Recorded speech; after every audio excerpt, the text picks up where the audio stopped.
All right, let's jump right into this explainer and unpack the highly charged news cycle surrounding Pauline Hanson's recent overseas trip.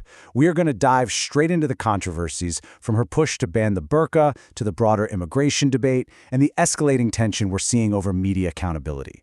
We're going to look at exactly what the sources are saying here, completely impartially, to help make sense of it all. So here is how we're going to break this down today. 1. Hanson's UK tour. 2. The national security argument. 3. Culture, law, and welfare. And 4. Avoiding media accountability. Section 1. Hanson's UK tour. To really get what's going on with this debate, we have to look at the catalyst. You might have seen the recent footage broadcast on 7 Spotlight, which followed Hanson through some highly multicultural areas over in the UK. First, she toured London's Tower Hamlets, an area where reportedly 65% of residents were born overseas, alongside Reform UK MP Robert Jenrick. Later on, she walked through Luton with the highly divisive far-right figure Tommy Robinson. And these backdrops, well, they really serve to reinforce her determination to fight similar demographic trends back home in Australia. And her visceral reaction to this trip? It was incredibly clear. Hanson expressed deep frustration, essentially doubling down on her long-standing demands to stop immigration from certain regions and to entirely ban the burqa. You might actually remember, she wore a burqa into the Australian Parliament back in 2017 to make this exact point. But this recent UK trip, it gave her a fresh, highly visible stage to amplify those views all over again. Moving on to Section 2, the national security argument.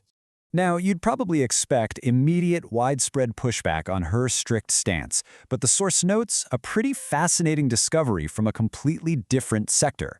While researching a totally separate event, the Bondi massacre, the researcher actually spoke to a very senior, anonymous national security and intelligence figure. And surprisingly, this figure supported halting immigration for families where women wear full coverings. So what is the actual logic here? Well, it's not just a political soundbite, it's a specific security rationale. This senior figure suggested that when complete cover-ups are forced on women, it indicates a culture fundamentally incompatible with Australian values. To them, it signals a high likelihood of believing in Sharia law, a lack of equality for women, and extreme, literal religious views. So while Hanson's delivery is deeply provocative, her baseline position on the burqa actually finds some quiet, behind-the-scenes support in the intelligence establishment. All right, Section 3, culture, law, and welfare. The Spotlight program didn't just feature Hanson walking through UK streets, it also facilitated a fascinating television exchange between Hanson and a very articulate young Muslim student. When Hanson pressed him about Sharia law, the student directly agreed that it should not be allowed in Australia because it fundamentally contradicts Australian law. However, the conversation took a nuanced turn when they got to arranged marriages. The student defended the practice, basically arguing that parents know what is best, provided there's mutual agreement and the child is completely fine with it. It perfectly captures the complexity of cultural integration, showing strict legal agreement right alongside cultural practices that spark intense debate. Following that broadcast, the political establishment and the media heavily scrutinized Hanson. The primary accusation thrown her way was that her rhetoric surrounding immigration and demographic change was effectively backing a return to the White Australia policy, an exclusionary framework that, as a reminder, the government famously began dismantling way back in 1973 under Gough Whitlam. But Hanson fiercely rejected those allegations. She explicitly stated she has never advocated for a return to the White Australia policy and simply doesn't believe in it. Her deputy, Barnaby Joyce, strongly backed her up on this too, insisting that her entire focus is on assimilation and protecting Australian culture, rather than having anything to do with race. The source then points out a really interesting media dynamic. While the press was intensely focused on those White Australia policy allegations, they largely bypassed what the source considered to be her most controversial and inflammatory comments from the entire interview. The build-up to this comment began with Hanson citing the specific statistic, 4%. She used this number to claim that there is a demographic of Muslims in the country relying heavily on the state. The rhetoric she used next was highly controversial. Hanson essentially accused Islamic women of coming to Australia purely to utilize the welfare system, controversially stating they breed because they believe the government will financially provide for them. According to the source, this incredibly inflammatory accusation about welfare dependency received barely a passing mention in mainstream coverage because the media remained completely fixated on the historical White Australia policy instead. Which brings us to our final part, Section 4, Avoiding Media Accountability.